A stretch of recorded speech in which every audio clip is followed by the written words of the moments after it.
One of the #1 questions that we get asked is, how did you guys become professional cooks? How did you become chefs? Whatever you want to call it. So we thought we'd do a video today giving a little history of Brothers Green going from nothing and becoming professional. Something. Which is, it's always funny as you say that. It's interesting when you're watching YouTube channels and, you know, for us, we're just filming this stuff. We're going about our life. We're doing our thing. But on the other side, people are missing like such a big chunk of your past life. How did you get there? We're going to take you through that journey of how we got to the place we're at right now. So now sit back, grab a beer, smoke a pipe, and come with us on our journey, which begins straight out of the womb. When we were wee little boys. Growing up, Mike and I, our mother was quite a terrible chef. She was, well, not even a chef. She was a horrible cook. Let's face it. Let's face it, Mom. No, she's honestly, at this point, every interview we get asked the same question, how did you get into it? It sounds a little rough on our mom, but the truth is, because she wasn't a good cook, that propelled us into the food world. Nice save, which is a great thing. Nice save. No, it's a great thing on her side, because she just really, she wasn't into cooking. She didn't have a passion for cooking. She didn't really enjoy doing it, but she still had to feed us. Yeah. So what she was feeding us was not good. was not good. We were getting a lot of the same meals every day. There wasn't much. There wasn't inspiration. There wasn't really flavor, which, you know, that's totally normal. But for us, it was like, well, we don't like this food. So she said, if you don't like my food, then you cook it for yourself. And I remember specifically her saying that one night, like, that's it. I don't remember that, but I'm sure it happened. Yeah, if you don't like my food, you make it. And I was kind of like, maybe I will.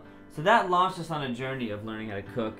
And it was interesting because the first thing we did make was like the bacon, egg, and cheese breakfast sandwich. And I personally remember my dad, that was like the only thing he was good at making. And he made them, so he's a doctor, so it was just like pristine, like the most perfect breakfast sandwich.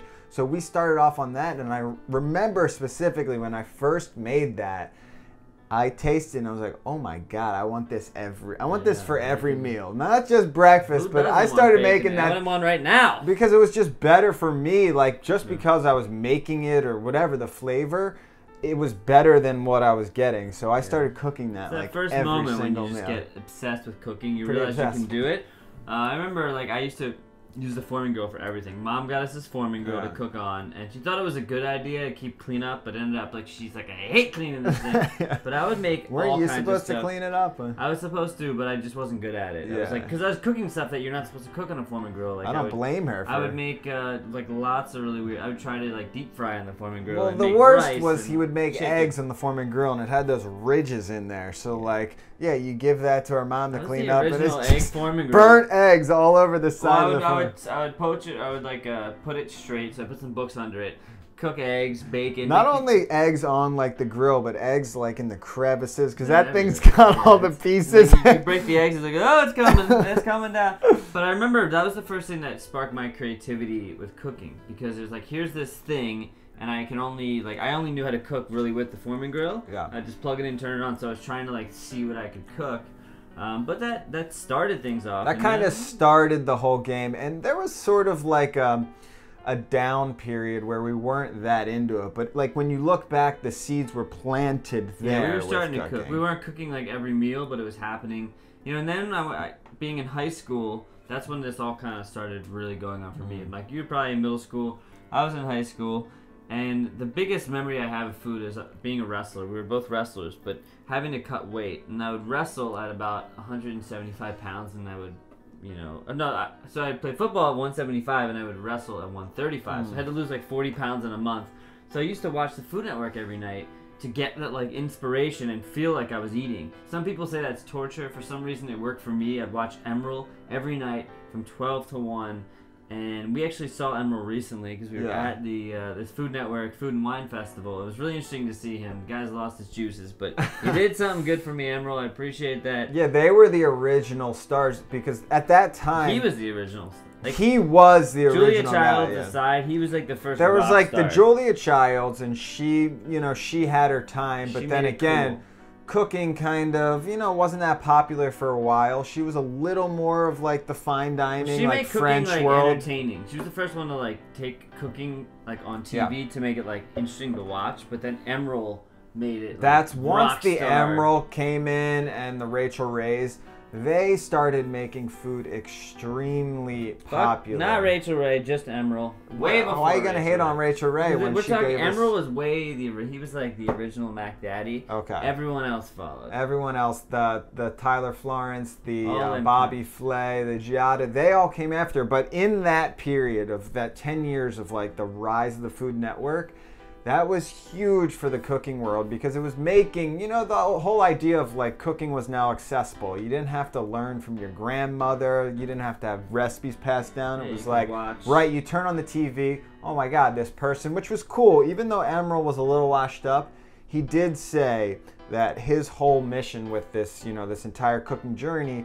was to make cooking a little more accessible for people. He was beat. He's been doing it for so long. He's got way too many cookbooks and restaurants for his own good. And he's got tired. A lot of stuff. But when he used to come out, like every night I would sit there, turn on the TV, and he'd be like, Emerald Live, and he'd come out like, bam, bam, like, oh yeah, baby. And he had all those like slang phrases. He had a band playing. It was like the garlic. I remember he would add a clove of garlic, and people would go, oh, more garlic. People would go ape shit. People would literally go ape shit for this guy.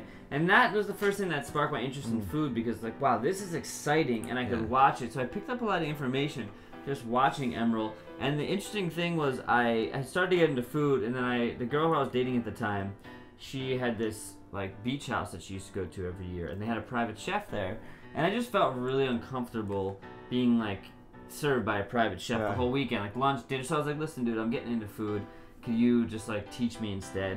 So he took me under his wing for 3 days straight. I was like his sort of little helper, and I didn't eat with the family once. Like he was like, I'm taking you out of this whole experience. And he really like kind of put me through. He taught me how to make pico de gallo and guacamole and steak and all kinds of stuff. It's interesting because as you say that, you'll see on our journey to becoming professional chefs or whatever you want to call it, there are these little key elements of people that came in and sort of influenced us. So there was no like direct culinary school or intensive training, but there are individuals that came in and including Emerald and the Food Network that just slipped in their knowledge. But Josh was this guy. Well, the interesting thing was this guy. The reason I was so excited because he trained with Emerald. Okay, and I was already a huge Emerald fan. I was 18 at the time, and he's like, actually, I used to train with Emerald, and Emerald, before he was like this big rock star food guy, he was a very simple, chill dude, and then they kind of like turned him into this mega star who was like, bam, exciting.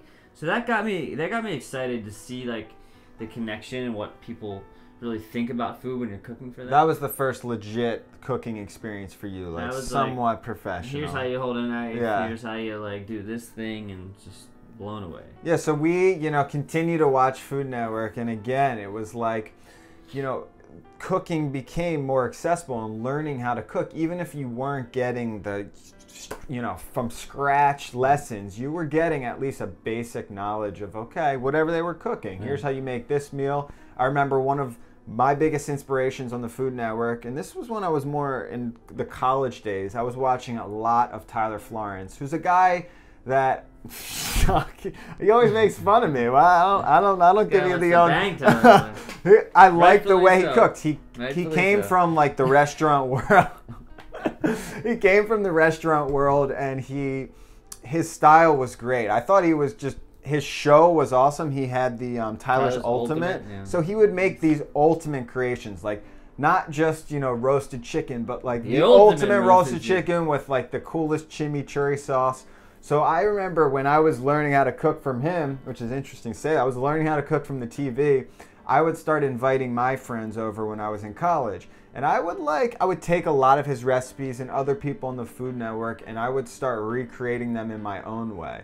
So I would make, elaborate, Mike's ultimate chicken. Yeah, Mike's ultimate, filet or whatever it is. And I would start, every week I would bring over like 4 or 5 of my friends. Keep it pretty simple at first, and just cook them elaborate meals. And it was something I was super inspired by at the time. And I honestly, like at first I was like, should I charge my friends? How's this going to work with paying for the food? But I kind of just ate the cost because I knew it was an investment into my life. Because at that time, I was eating. They spread the word. Yeah, they spread the word, and just in general, it's like that was almost like paying for culinary school because it was in ways for me it was better than culinary school because I was getting direct advice from my friends. Even though they might have been a little tipsy, pretty easy to impress, not to mention they're getting college food. It's good to start out with an audience of people that's going to like your food no matter what. Yeah, you got to get that confidence build. If you're trying to like impress people that are already food critics, you're going to feel probably shitty. So start with people that are just excited to eat food, and that's kind of what we did. I mean, when I was in college, I wasn't cooking as much as Mike was because I was really focused on music. So I remember, like, freshman year I didn't cook at all. And then sophomore year I started to cook, but I was trying to be, like, creative, just keep making simple things. Junior, senior year, I lived with a roommate who was a hunter, so he would bring us back fresh meat. But at the time, I didn't appreciate it enough. Like, he would have duck, or I'd open the fridge, there'd be an entire turkey, like, in the fridge, just, like, in a bag. I'd open a bag and be like, what the? Like, unskinned turkey. And that kind of got me thinking, like, okay, well, I can play around, I can be creative. The girl I was dating, I was like trying to make food for her, but to be honest, I kind of sucked. She wasn't a big fan of it. But I did really get into sauces in college. Like I was making sauces. Sauce master. I was taking ranch. I was mixing them. I did eat out a lot, but when I cooked, even though I wasn't good, I was still already seen as like the chef friend. Yeah. Like that's how. Just because you tried. Yeah, I mean that was a while ago, and at the time, it's like maybe 10 years ago. Not as many people were into food, so like if you cooked it all, you were automatically like the chef to them in their eyes, and that did give me confidence. So when the next part of our journey is when I graduate from school and go to New York City with the band to try to make it. And that was what I thought. My life was like, okay, this is the best music I've ever heard. We're in a great band. Things are going well for us. Move to New York and let's just blow this thing up. And that's when everything blew up in my face. Well, yeah. So we'll go back to, so I'm 3 years younger than Josh. So I was in college at that point. Again, I was cooking for my friends and learning how to cook, and just the most important thing was I was super inspired by it. I was going to school for architecture. I wanted to become a builder, but at that time, cooking kind of just took over. And for me, that was the biggest thing. I just felt much more confident with cooking. It just felt right. The creativity process and the whole thing was just easier for me. It wasn't so rigid. I could have fun. I feel like for us, we grew up in a family where we entertained a lot. So that was a big element of cooking as well, was, oh my God, we can have people over and we can entertain. So that's important if you guys are thinking about a cooking career. It's like, try to find something that sort of fits your personality. For us, it was this entertaining aspect, more of like a catering side where we could have people over.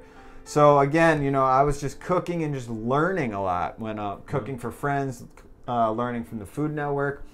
And then I started posting. I remember I was posting pictures on my Facebook.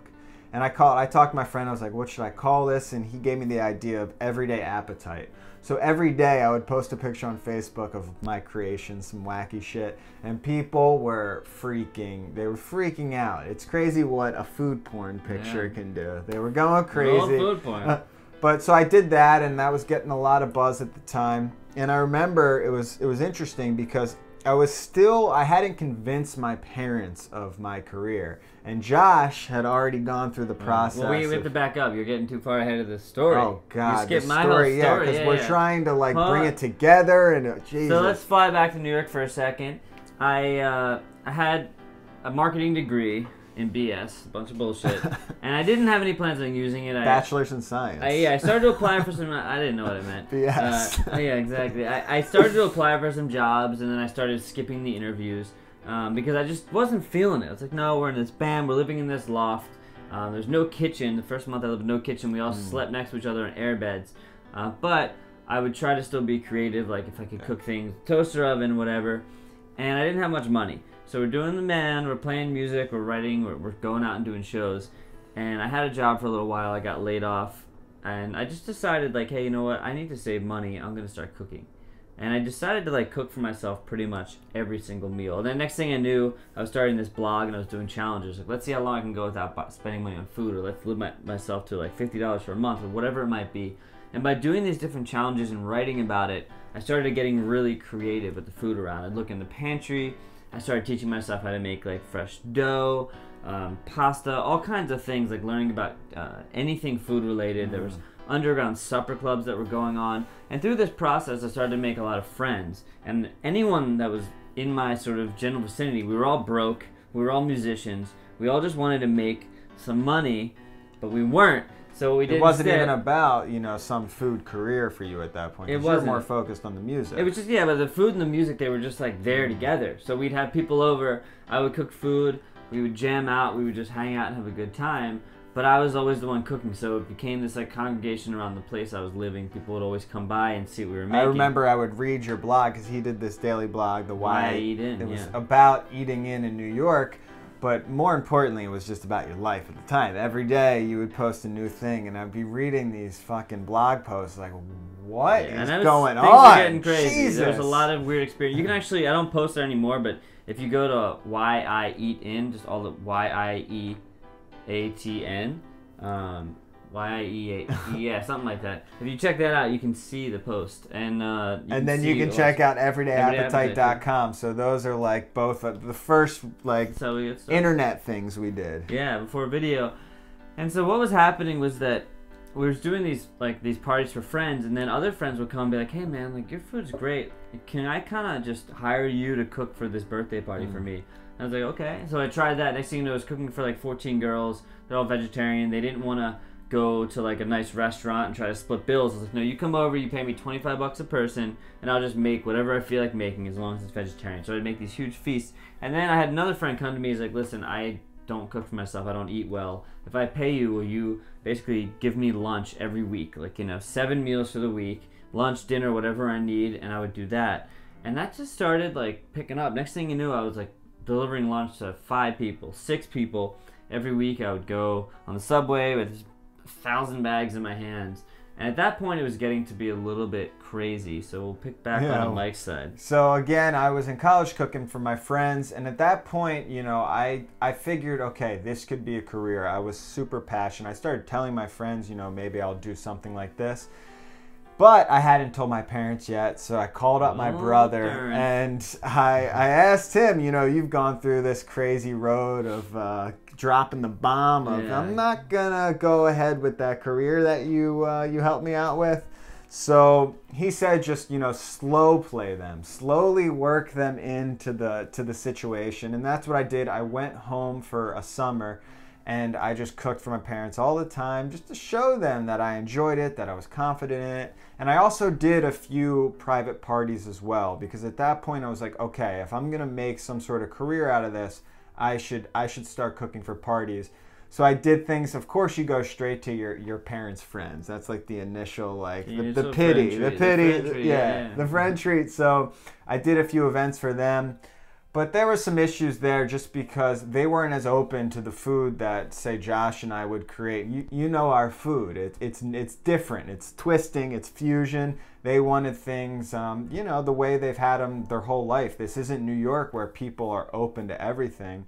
But I had convinced my parents that, catering or some sort of food career was right for me. And I remember, I think both of us at some point went through a period where we had hinted with the idea of culinary school, because that's always going to be I tried to convince our parents to let me go, and in college I was like, I think I want to go to culinary school, and they said no.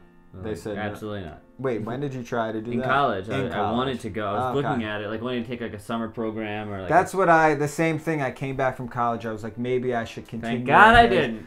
But again, we were just happy to cook for people. So it was just about starting somewhere. And that's what we both did separately. We just said, okay, we're going to try an event. It can go wrong, but at least we'll be experiencing, cooking for people and hopefully getting better at that. So at that point, Josh was, he was getting busy in New York, and my career at home just wasn't feeling right. It just didn't seem right cooking for these people that weren't open to new, fun, creative ideas. Wait, did you tell the story about the dad thing? Yeah, where I cooked for him. Yeah, okay. Yeah, I just blacked out, sorry. And I did, I did a few catered events in my college and all good stuff, but again, it just didn't feel right. So Josh gave me a call, or I gave him a call. I took a trip to Iceland. I was super open to like new experiences and big change. And he was perfect timing. A roommate had just moved out of his place. Needed a roommate. Yeah. And I was also getting really bogged down with the cooking thing because I was doing the band and I was starting to find myself like having to change practice, and I really didn't want to do that. So I was like, Mike, I can't promise you're going to make any money right away, but if you move up, you can help me, you can work, you can be kind of like the point person. You focus on the food. That way I can kind of do food and music. And so when Mike came, I remember we had just gotten this first job, and a friend, Brian Quinn, was doing this. Like, he somehow heard about me. One of my friends, Nick Gray, who actually probably gave me my first start, he threw this party. He's like, listen, I have a lot of friends, big influencers. They work for all different types of cool companies. That's what happens in Brooklyn. You just get a lot of crazy people doing interesting things. Yeah, cool stuff. And Josh was just somehow in that loop. Yeah, I got in the building we're living in. This guy Nick was living. He just liked helping people. Yeah. So he threw this party for me, and he's like, listen, I'm going to invite all my friends that are foodies that have, like, you know, big Twitter accounts, whatever it was, and you just make your, like, best meal. And I just made this huge meal, and people loved it, and I made a lot of contacts. So I got this one contact by this guy, Brian Quinn. At the time, he was running this thing called the Noble Rot. And him and his partner, they would basically take a wine purveyor from, like, say, Spain, and they would throw these parties. People could come and do these wine tastings, but they'd also have food. This time they were doing this party, and he's like, Brian's like, listen, I need someone to pair 5 wines with 5 different, like, appetizers for 50 people. And we had never done anything like that. It's my first event. It's Mike's first event. It's like a nice, cool, kind of posh, like, hipster, Brooklyn hip. Yeah, it was a total hip event with, like, live music. And I'd never prepared stuff with wine. I didn't know anything about that. But they gave me some basic notes. I remember we made this meal, and we probably went way overboard for, like, what we should. I remember you always go overboard in the beginning because there's nothing to compare it to. So you don't want to go underboard because then you're fucking yourself. And we were spending, I feel like we would spend like a week straight cooking back in the day. Eventually, now it takes like a day or half two. Half a day, you're done.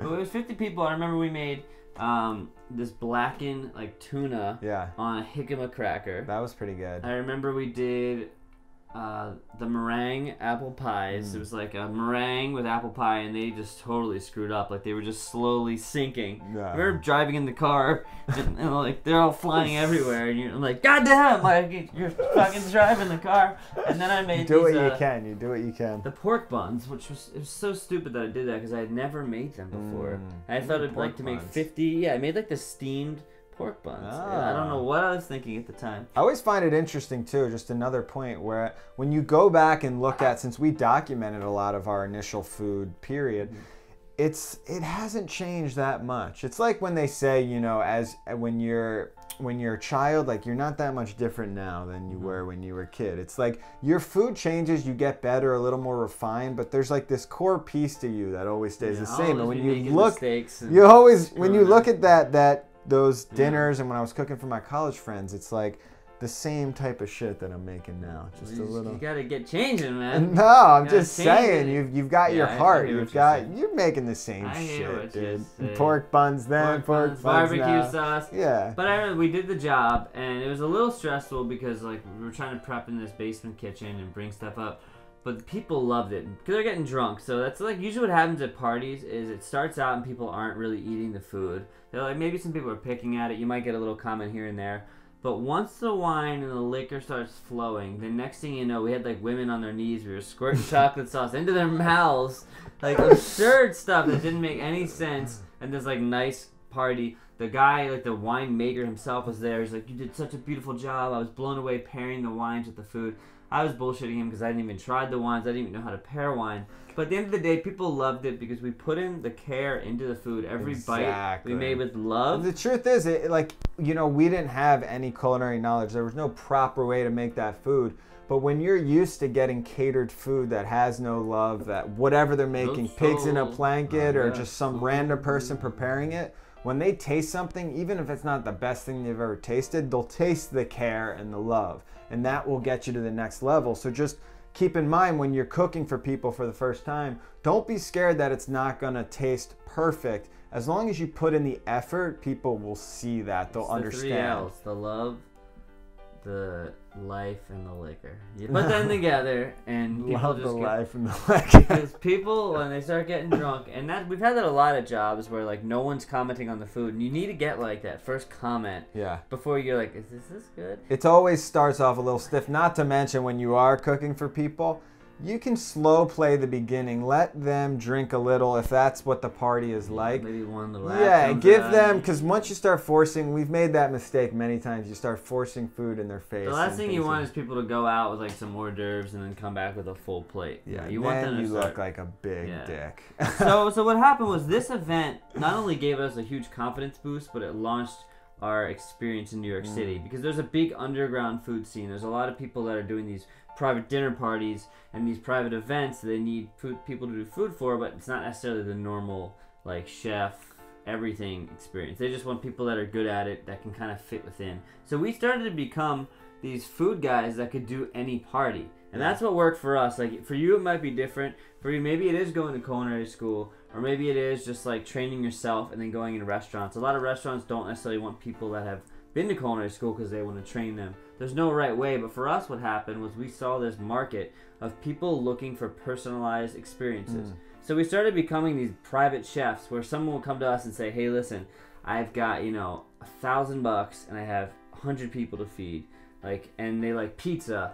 And then that was it. Like we would do any job, any amount of money. Some jobs we had $100 to feed 1,000 people. We did some free jobs in the beginning. Again, when you're starting, we would be losing money. When you're starting, you have to understand that you've got to go all in on these jobs. Yeah. You got to just get your name out there and spread. Start from nothing, work your way up. Yeah, and also just know that in that process, people are going to find you and they're going to be excited about your food, and then you can charge them more, right? Yeah, and don't be too worried about advertising. We didn't do any advertising. We had no website.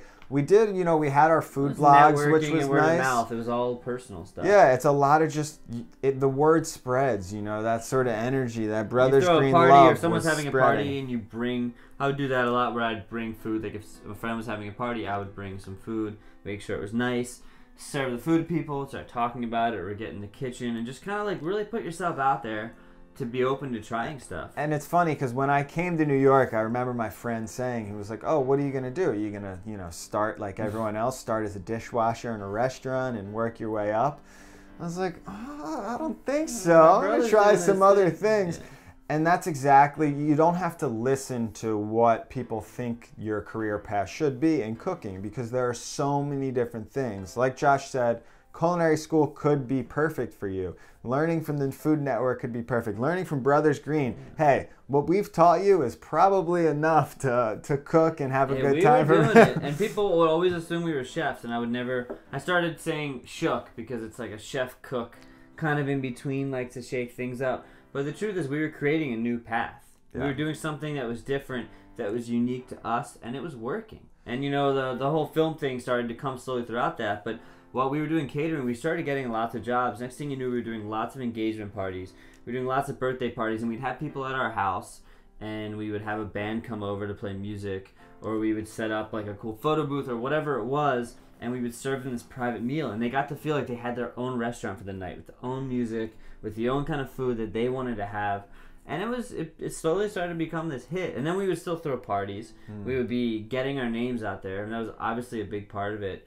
But we never really fit in with the whole chef scene. We were just kind of following our flow. Yeah, there was a big sort of like Brooklyn foodie scene. And there are times where you felt a little left out, but we were just kind of paving our own path and just figuring it out on our own. And we never quite entered into it. We had taste of it, but we never quite entered into it. And the cool thing is, in the process of doing all this stuff, we were sort of testing out these ideas.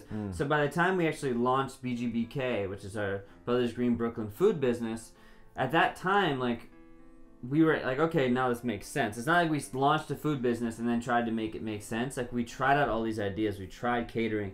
We tried delivering meals for the week to try to find, what was our need. The truth is, it's never going to make sense. It's always changing. So instead of trying to, get it perfect when you begin, just start somewhere. Because if we look back on the beginning times, even with our food business, with our cooking show, it's just a constant shifting. It's a constant changing. You got to be able to just go with it and see where it takes you. So don't be so set on the end goal of your cooking experience. Just start start small. Start with cooking for friends and kind of go from there. Yeah, I mean, the whole point of this video is really to show you that there's no one right way to do it. I mean, I've met a lot of people that have gone to culinary school and gone on to be big chefs. I've met people that never went to culinary school and went on to be big chefs. I've met other people that went to culinary school and totally blew it. Like, there is no... You blew it! You blew it! There is no right way to do it. And that is the most exciting part, is that you get to pave your own way. But it all starts with the food and the love and the connection to it. People will see that. Maybe that means you teach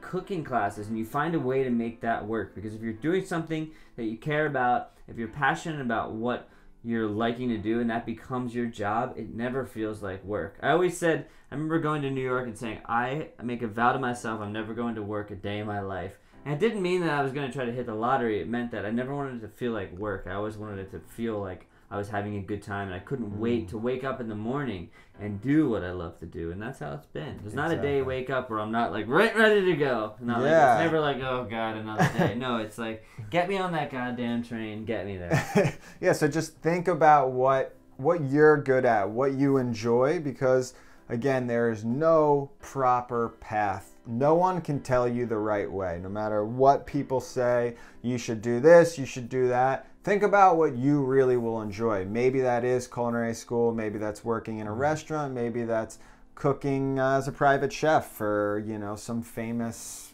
basketball star. I don't know what it is. Maybe. Just figure out what is best for you, and you can make this happen. Food is the key. We always say that. Food is just sort of like the key into life. You know, everyone loves to eat it. You need it to survive.